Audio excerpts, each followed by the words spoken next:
Hi guys, so today I will be sharing delicious Taisan loaf cake with whipped cream butter.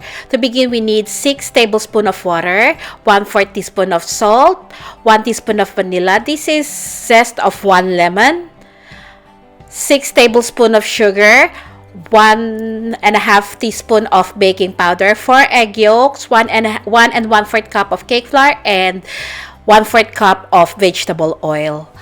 To begin, we're going to combine the cake flour, baking powder, and salt. Give it a quick mix and then we will set this aside. In a bowl, whisk together the egg yolks and the sugar until it is light pale yellow. Then add the vanilla.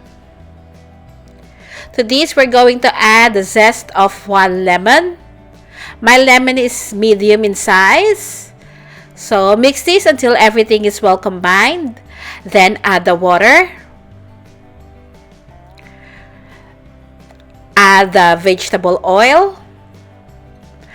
By the way, the ingredients will be listed in the description box. Preheat your oven at 180 degrees Celsius. Then sift in the dry ingredients.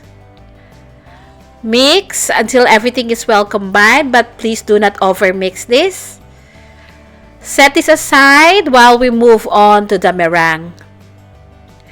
For the meringue, we need half a teaspoon of cream of tartar, 6 tablespoons of sugar, and 4 egg whites. Whisk the egg whites until it is frothy. Once it is frothy, we can add in the cream of tartar.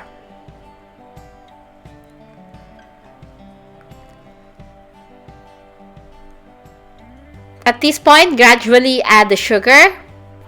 Once the sugar is all in, continue beating until you reach the stiff peak stage.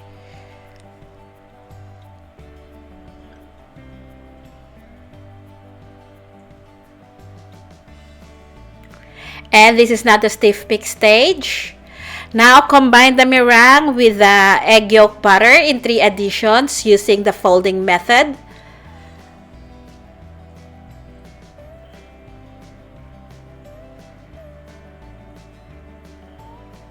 So I'm using fast forward in here.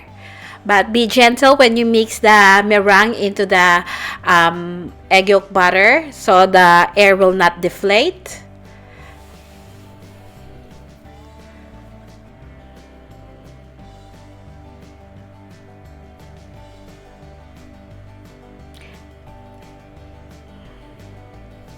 Do not overmix this.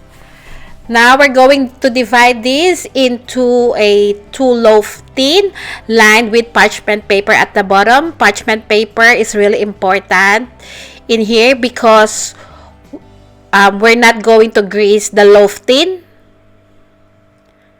So bake this in a preheated oven at 180 degrees Celsius for about 30 to 35 minutes or until when you insert a skewer in the middle of the cake and the skewer comes out clean. This is 3/4 cup of room temperature butter and 2 tablespoons of fresh milk.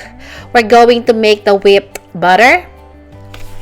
So in a bowl, we're going to whisk the butter. Then gradually add the milk.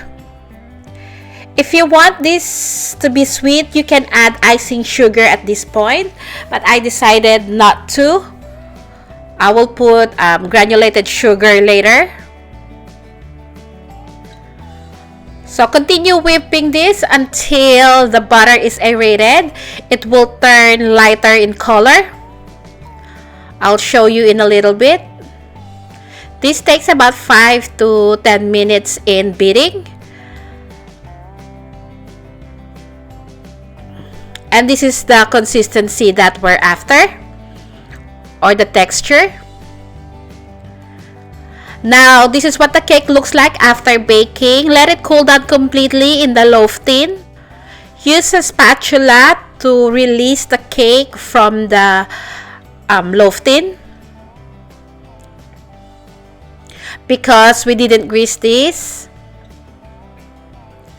Now we're ready to finish the Taisan. Remove the parchment paper at the bottom.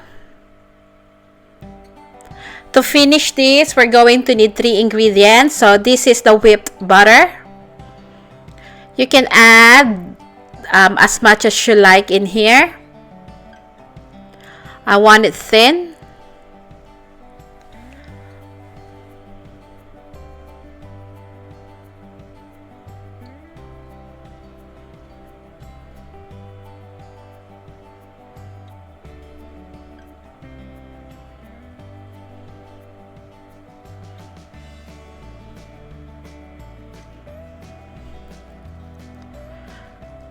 To this, I'm going to sprinkle in granulated sugar. Again, there's no exact measurement for this. You can add as little or as much as you like.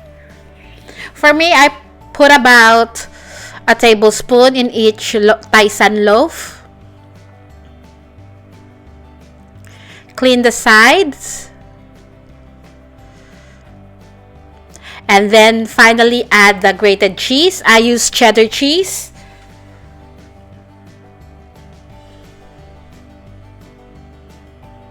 As you can see, the process is really easy.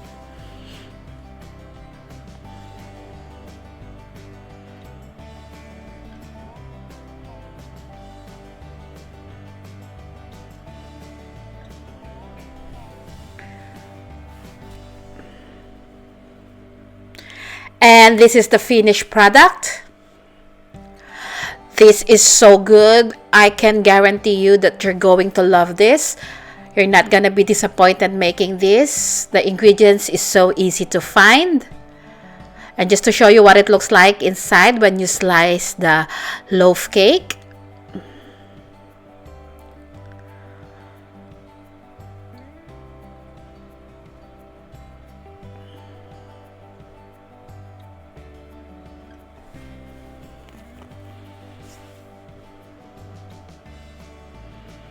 This is very light and airy. The sweetness and the saltiness balances. So I hope you give this a try. Thank you so much for watching, and I'll see you again next week. Bye!